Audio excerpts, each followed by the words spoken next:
I'm going to give you a tour of the garden. This is how we end climate change. Grow your own food. Alpha, what do you do at the commune? I live, love, learn. Hello, this is the women's cabin. So we're back at the garden and there's like 15 new people from TikTok. Another TikToker has just arrived for a tour. And you are also welcome to come here. The address is in the description. Honestly, look how cool this place is. I think Rel actually got the first TikToker to come here, and that was the moment where the light bulbs flicked. So yeah, we all started making TikToks. This is probably gonna be the last video I make for a while. I wanted to just show everybody what we're doing, and it blew up.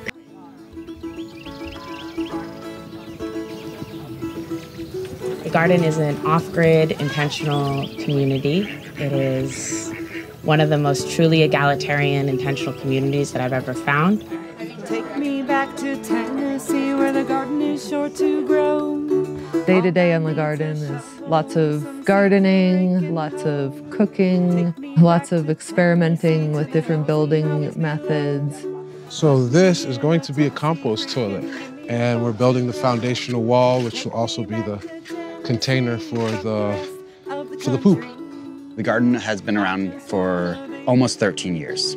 Our guiding principles are equality and autonomy and earth stewardship and sustainability. The garden's overall mission is to show more people this lifestyle is possible. And so, obviously, you know, I'm gonna ask, is this place a cult? Oh, no.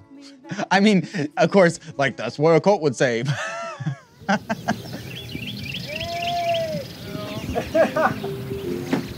How you doing? Yeah, man. Welcome. Do you want to talk? Oh, yeah, man. Cool. Have you ever been to a community like this before? Oh, no. I was just looking up all kinds of communities online, stumbled upon a YouTube video for this place. They said that they pretty much accept anybody. Also, people come here with a 10-day visitation period, and then they're consents to be part of the community or not. Most communities have a closed door, so you have to, send them a message or make a request to stay. And that just holds like a different intention of the space. The very mission of this place is that it's free land for free people. When you have a closed door, everyone possesses the land far more. People start to feel like it's their land, you know what I mean? And it's not our land. That right over there is the Dirt Church. So what's the deal with the Dirt Church? Yeah, so it got called the Dirt Church because I think it used to be where people used to fuck or something like this. Okay. But then at the same time, I guess what we're doing here is worshiping dirt, like if we're all like farmers, dirt is our, best resource that we got. So we got to worship it. Later in my research on this place, saw some culty things. I was like, I kind of want to just see what it's about, but I guess I'll figure that out. So this is the hatchery office here at the garden. Where the magic happens, of course, the TikTok uploads. We have a signal booster in here. So if you're looking to get any Wi-Fi whatsoever, this is your spot. Wow, I'm going live. When I first came in here, the first council I was at, they said, we need exposure. And being experienced with social media and filmmaking more than the general hippie, I was like, okay, I can take this on. People started making TikToks. And then a TikToker just randomly came one day, and all of a sudden we were like, this is how we can tell the world about this place. The sun is shining. This is free land for free people. Wow, there's a dance party up in here. You're welcome to join us. It feels like things are really happening. We are building sustainably. Our mission is simple, to create a network of like-minded communities who can host all you TikTokers. You could live here. I made a video that I kind of made like a recipe, like I knew it would go viral. I was like, I'm gonna say communes right in the beginning, and then I'm gonna say the address, and then I'm gonna do all the things that they like. Living in a sustainable, intentional community. I read through some of the comments and they were like, I never knew something like this existed. I'm coming, I'll be there, and all this excitement. The fact that we were able to go so viral on TikTok just shows people are interested in this way of life. I put down my phone and I came back and it had 500,000 views. Their only core values revolve around calling modern society Babylon. Guys, The reason why I made TikToks is because I believe in change. My initial impression was that it seemed very suspicious to me because I didn't understand why they would advertise their address so publicly, and especially on a platform like TikTok that skews towards a younger audience than other forms of social media. So in the beginning, it was really Rel's videos that actually made me think more that it was a cult. People trust the government more than they trust themselves. It's crazy. Just come to the garden. Come be part of the revolution. It's not even just what she's saying, but like what's on the screen. It's like 8967 Galen Road, just come, it's fine. And the other one, it's just like, we're not a cult. Join the revolution. Like they made videos about drinking the Kool-Aid. Here you go, Julia. Thanks, bro. Quick, drink it. Drink the Kool-Aid. Drink the Kool-Aid, guys. Quickly. What's happening? Quickly. But when I saw this, it made it even clearer to me that Rel in particular, she is thriving off the negative attention. If you don't know how to start a fire, I can teach you. I can show you the way of the woods. That one really made people creeped out, I guess. Like maybe they've never watched a scary movie or something, but like, I don't know. They got super weirded out by it, acting like they didn't know that I purposefully made it creepy. It's like, I think it's obviously creepy, like theatrical creepy. Was it hard to make a hat out of the cat? No, it was actually like the hide of the cat. It like was the perfect size to fit right around my head. It came out really, really nice. I'm really into animal hides and honoring the lives of animals. There was a wild cat that was attacking the chickens. And it's pretty normal in Tennessee or on a farm that if, a raccoon or a fox is something's attacking your livestock, you have to kill it. So that's what happened. And then because they don't believe in waste, the people that were here at the time ate it. And someone also made a hat out of it. I was here. And I did obtain the cat's hide, but I was not the one who had to kill the cat or that skinned the cat. I just was the one who ended up with the hide, so I made it into something. Did you hear that TikTok cult also killed a dog? They ate the cat, but one of them also skinned a dog and is like wearing it.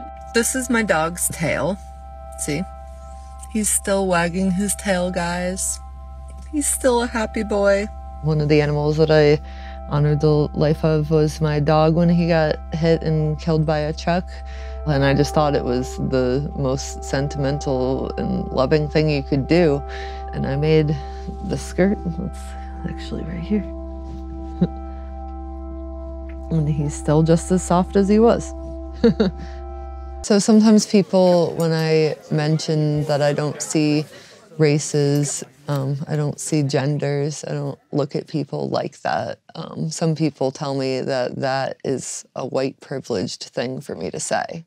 And I think telling somebody that they're white privilege is a racist thing to say, because you're calling me a color that I don't define myself with. So there's that. Too much about the sundown towns. I know that we're in the South. I know there's a lot of racist people or people that are prejudiced against others around here. I don't think people are going to kill people in this area, though. I think it's being blown out of proportion. I think that if people come here, they would realize that. And honestly, I also think that being exposed to more diversity would be healthy for the local community's growth. How are people supposed to stop being prejudiced against people unless they're exposed to those people, I guess is the thing. And not saying that I'm trying to fix anybody by putting anybody in danger. I just don't think that there is that much danger. I've been at the garden for right at a month now. I feel at home. I feel like this is a great place for my mental health. This is like community therapy sometimes. I initially heard about the garden from TikTok. My grandfather and I had this long discussion of the potential dangers of coming here. Given, that there's no information about anybody that's here, couldn't even contact anybody. I was thinking, what kind of people could take advantage of the open door policy. A real commune that's a safe commune will not just accept anybody. He said they will offer alcohol, they will offer drugs. This is obviously alleged. I have no way of knowing if this is true. These kinds of communities are breeding grounds for abusers because there's no oversight, there's no accountability. I've actually thought a lot about like the way that the garden can give like shelter to people who need it, or like that in a video actually Patrick says that in the beginning when they started in 2009, some of their initial issues actually revolved around the fact that they had a lot of people with criminal records and addiction issues coming in and they didn't have any support for them. You know, we have people coming through the garden that have mental health issues. That's definitely for sure. Be it, you know, bipolar, autistic, or even just strange.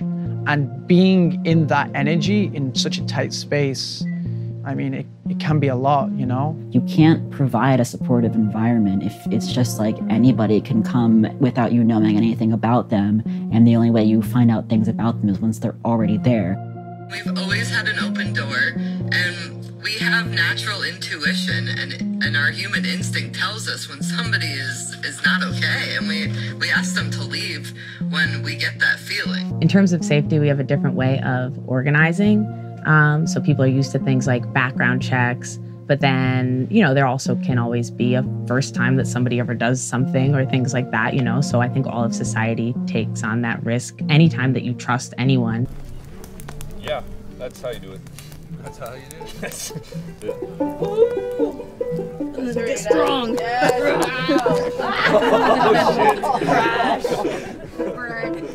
So obviously, some people think that you are the cult leader of this place.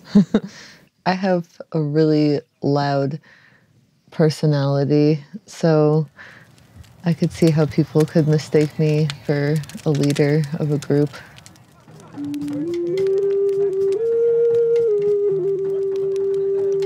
I have to ask, are you like a cult leader? No, I'm not a cult leader. I have tried to stray away from leader-based format systems my whole life. I've been fighting severely against the idea of people withholding leadership, and it's completely against everything I believe in. So, of course, it's an ongoing joke, you know. There's even signs around here, is it culty, you know? But I would say, you know, all jokes aside, no, because we don't have a religious ideology. We don't try to control people. People are free to come and go. We're free-thinking individuals. You know, for some people, any intentional community is going to look like a cult.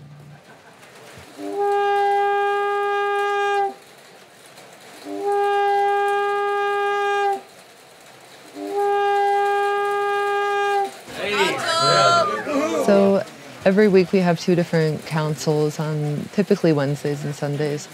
Next topic, dog poop. I'm asking everybody to be mindful of their dogs. I've almost stepped in dog poop twice over here on the path up to the buses. We all have equal say in how the community is run. So with 100% consensus, it's not like majority rules. I think some people think that's what that means. It means that everybody is on the same page about everything that is going on here. And that's the way that we keep it moving forward. Okay, next topic, 10 days. Me and Bryce 10 days. Ah, okay. I don't know how to put it. Oh, yes, it's my as well. I plan on staying here indefinitely. I feel called to steward this land at the moment. Come in, my friend. I love you. It's an honor to be amongst you all. 10 seconds for me. 10 seconds. The 10 seconds that we do on our councils is a way that we consense. It is a chance for somebody, if they oppose what's being proposed, then they can speak up during that 10 seconds of silence. If not, the proposal is passed.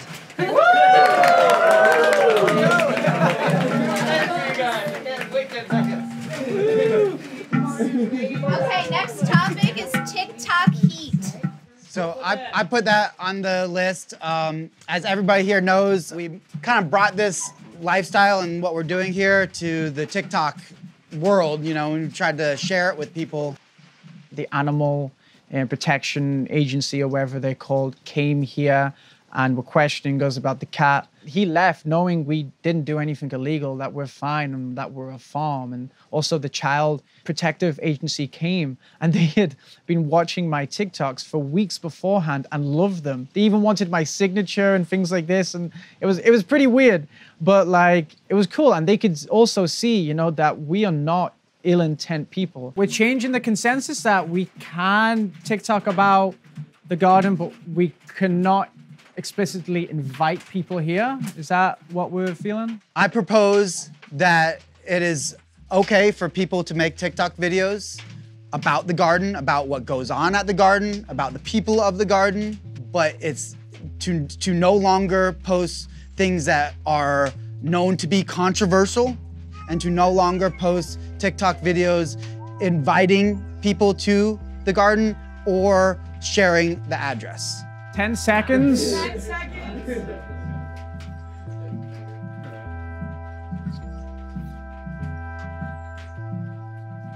Woo! Now, if anyone's curious about what is controversial, maybe ask me and Hi. So, this is probably gonna be the last video I make for a while. It's like too much for me. Like, I'm not secure enough to like handle those kind of insults and everything. So, and Tree kept trying. Tree kept like, okay, I'm just gonna keep making them positive. You know, we'll turn it around. I really don't think that many of the people involved were inherently evil. I kind of just felt like they had some questionable intentions, and there's people with marginalized identities like LGBT people, women, people of color who like need safe places to go right now. And like marketing this as that safe place seems A, untrue, and B, potentially like malicious. I don't think I regret what I've done, you know, with TikTok and expressing this place and myself and showing it to the world, because, you know, it's showed millions of people that living sustainably is possible. How else are we going to spread the word? By spreading the word, you know, and of course we can't spread the word only to people that are going to love us, so some people are going to not like us. And I think that if we could do it again, it would be good to just take being poked at it without poking back, you know, because that just kind of encourages the whole thing. We just have to keep pushing forward and staying positive through whatever comes our way. And that's how I have to see it. Like, I don't want to let the negative energy destroy what we're building. We're all kind of united in this greater mission of showing the world about sustainable living. And we even had a talk, you know, maybe after all this exposure, we might get shut down for a little bit, but it's more important that we show people what we're doing here.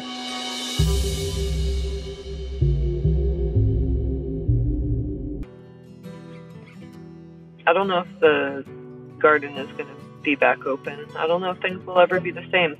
The garden is no longer open to visitors, and they're like discouraging people from TikTok from going there.